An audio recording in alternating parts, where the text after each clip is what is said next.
Dans cette vidéo, j'installerai des feuilles de toit en polycarbonate sur la pergola construite précédemment. J'ai obtenu tous les composants pour mon toit auprès d'une entreprise de couverture locale et je parlerai de tous les composants pertinents au fur et à mesure que j'avance dans le projet. Ce sont les feuilles de polycarbonate et j'ai opté pour des feuilles de 10 mm d'épaisseur, de 2,50 m de long sur 600 mm de large. Cette épaisseur m'a été recommandée par le fournisseur pour mon projet. Cependant, en déballant les feuilles, j'ai constaté qu'elles mesuraient 604 mm de large. Je devais donc ajuster l'espacement de mes chevrons sur la pergola pour minimiser les coupes sur les feuilles. Je devais également prévoir un espace d'expansion entre les feuilles et la largeur des barres de vitrage des chevrons, mais nous en parlerons davantage au fur et à mesure. Commencez par installer la section F en aluminium. Quand je cherchais des composants de toiture en polycarbonate, j'ai vu des gens les installer près des barres de vitrage. Mais le fournisseur a dit que cette méthode c'était recommandée pour la section F en plastique, pas nécessaire avec la section F en aluminium qui est assez solide pour maintenir la feuille par elle-même. Cela signifiait que je pouvais économiser de l'argent, car les barres de vitrage sont assez chères, donc j'ai choisi cette option. Avec mon jauge de biseau déjà réglé sur l'angle de 5 degrés pour la pente de mon toit, qui est d'ailleurs d'environ 1/12, je peux marquer une ligne à la fin et la couper avec ma meuleuse d'angle. Je peux ensuite l'offrir à mon mur, et ce n'est pas un ajustement parfait, mais il sera siliconé plus tard, de toute façon, donc ce sera bien. À l'autre extrémité, je marque la longueur et je laisse un débord d'environ 50 mm et je peux faire une autre marque alignée avec la poutre avant. Je mesure ensuite la partie qui tient la feuille, qui a une épaisseur d'environ 15 mm, et je vais marquer un angle ou un biseau à la fin, simplement parce que je pensais que cela aurait l'air plus joli que de le couper carré. Je découpe la forme avec ma meuleuse. Et ensuite, je peux limer les bavures et rendre le bord bien lisse.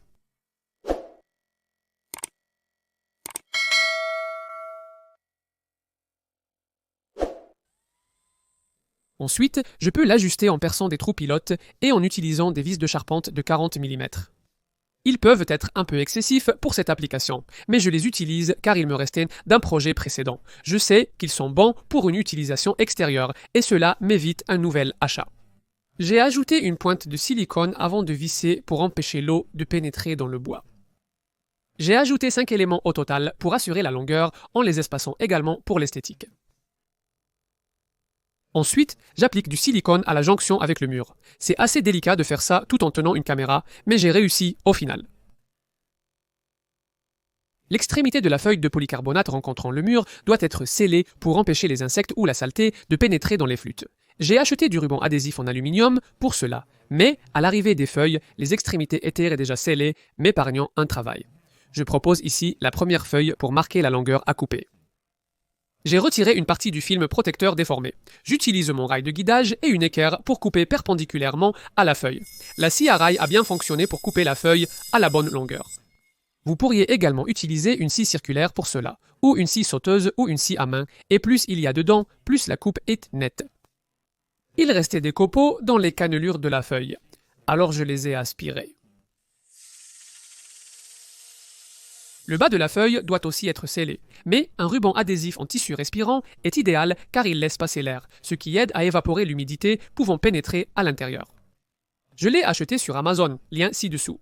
Je peux retirer le support et l'appliquer sur toute la largeur de la feuille. Ces feuilles ont une protection ultraviolet, donc elles ont un sens à respecter.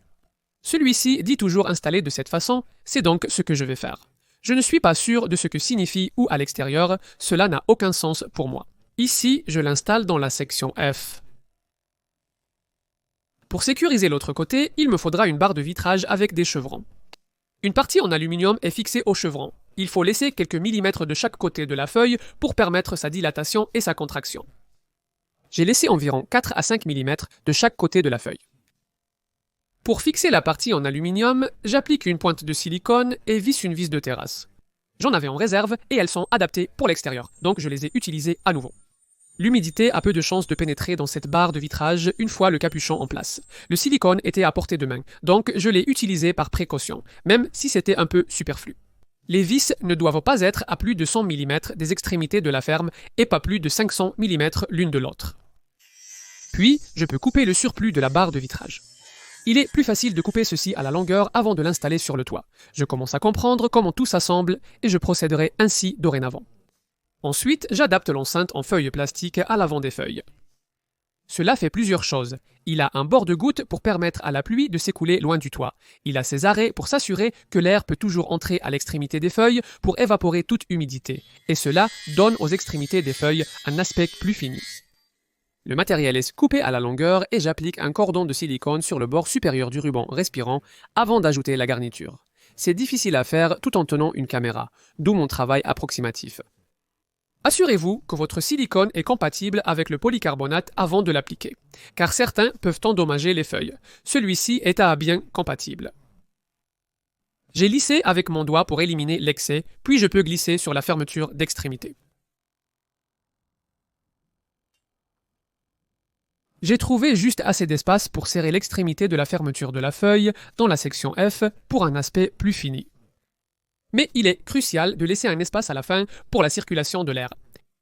Ensuite, je peux retirer le film et vous pouvez voir ici que nous avons opté pour une finition appelée opale, qui est presque blanche, et nous avons choisi cela car apparemment elle n'amplifie pas autant la chaleur du soleil que les feuilles qui sont transparentes.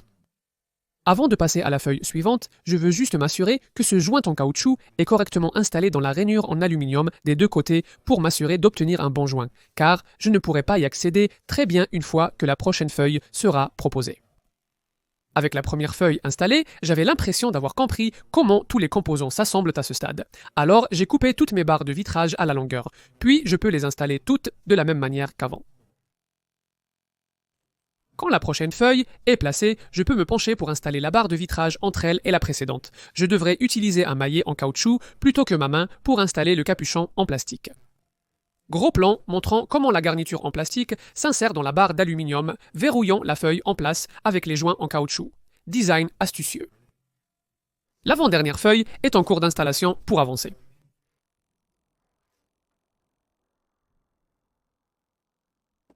J'utilise désormais l'outil adapté pour la tâche.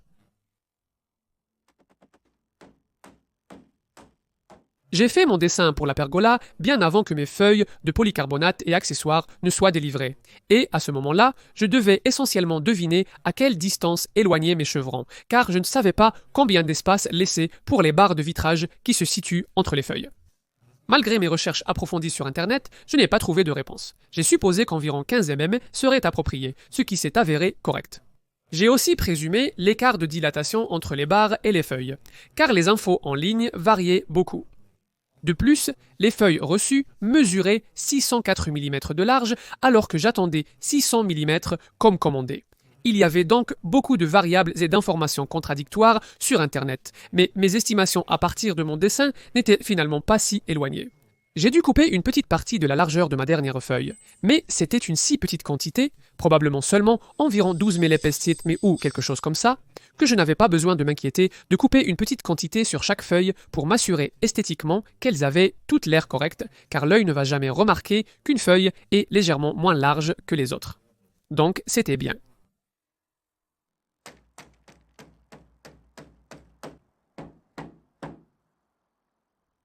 Après avoir posé la dernière feuille, je peux ensuite installer les capuchons d'extrémité de la barre de vitrage, et ceux-ci étaient assez grands et avaient l'air un peu ridicule. Donc j'ai décidé de les réduire de moitié environ.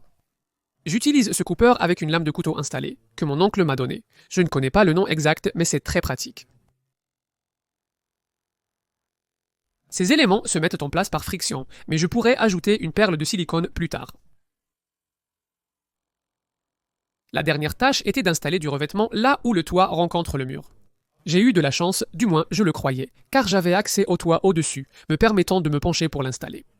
Je ne suis pas sûr de savoir comment vous feriez cela si vous n'aviez pas accès par le haut. Je suppose que vous devriez installer le ruban petit à petit pendant que vous ajoutez les feuilles, et j'ai acheté du ruban de revêtement pour cela sur Amazon. Je laisserai un lien vers celui-ci dans la boîte de description ci-dessous. Mais je ne me dérange pas d'admettre que j'ai fait un travail assez terrible en installant ce ruban. Le mettre droit, tout en étant essentiellement suspendu à l'envers, s'est avéré être assez difficile.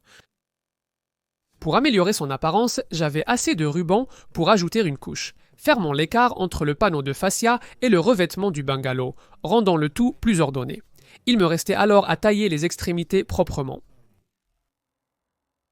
Je veux vous parler d'une erreur que j'ai commise sur ce projet. Les feuilles sont plus hautes dans les barres de vitrage que dans la section F. J'aurais dû lever la section F de 6 mm environ, mais je ne l'ai pas fait avec le premier installé. Donc les feuilles ne sont pas parfaitement droites. J'ai envisagé de le monter, mais cela ne me dérange pas tant et ma femme ne l'a même pas remarqué. Donc c'est assez bon pour moi. Cependant, j'ai un peu calé lors de la pose de la prochaine pièce de la section F en utilisant des cales de vitrage pour au moins obtenir un côté de niveau. Et je veux terminer en répondant à quelques questions que je m'attends à ce qu'on me pose dans les commentaires. Tout d'abord, aurais-je dû installer ces vis avec des capuchons de pluie sur la poutre avant entre les chevrons? Et la réponse à cela est que je ne suis pas sûr. Je voulais éviter de les ajouter car je n'aime pas leur apparence et ils augmentent le risque d'humidité atteignant le bois avec le temps lorsqu'ils commencent à se détériorer.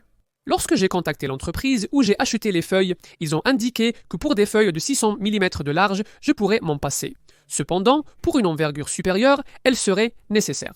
J'ai donc décidé de suivre leurs conseils et nous verrons le résultat.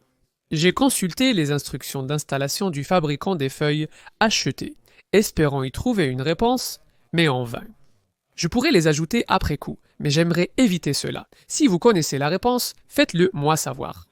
On pourrait aussi me demander si je vais ajouter des gouttières à l'avant pour recueillir les eaux de pluie du toit, mais je ne suis pas encore certain. Je préférerais ne pas le faire, car cela signifie que je devrais ensuite avoir une cuve à eau à côté de la pergola, car il n'y a pas d'autre moyen de faire passer les gouttières dans nos puits perdus existants qu'à travers le sol, et je n'ai pas vraiment envie de creuser la terrasse que je viens de poser. J'aurais probablement dû y penser dès le début. Je surveille, il a déjà un peu plu, et je pense que ça ira sans gouttière. Cela pourrait être un peu trop si il pleut vraiment fort, mais finalement la terrasse est en pente loin de la maison. De toute façon, donc la plupart de la pluie qui aurait atterri dans la zone où la pergola est, avant qu'elle n'existe, finirait par couler vers cette zone de toute façon. Si l'eau s'accumule, je m'inquiéterai pour le bas de mes poteaux en bois. Je vais garder un œil dessus. Le toit sera-t-il sûr avec la neige? Je ne suis pas certain. Je pense que les feuilles s'affaisseront un peu sous la neige, mais la pente du toit devrait permettre à la neige de ne pas rester trop longtemps. J'espère qu'elles reprendront leur forme après la fente. N'hésitez pas à me dire si vous avez de meilleures idées dans les commentaires. Je pourrais ajouter des entretoises entre les chevrons pour supporter le poids des feuilles, mais je préfère éviter de devoir le faire.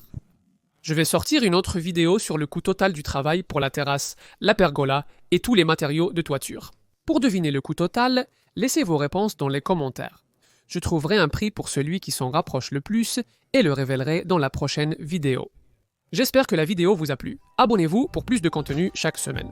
Pour soutenir la chaîne et obtenir un accès anticipé à mes vidéos, du contenu exclusif, des plans de projets gratuits, des listes de coupes et un crédit de nom à la fin de mes vidéos, consultez les liens dans la description pour ma page Patreon et l'adhésion à ma chaîne YouTube. Merci d'avoir regardé.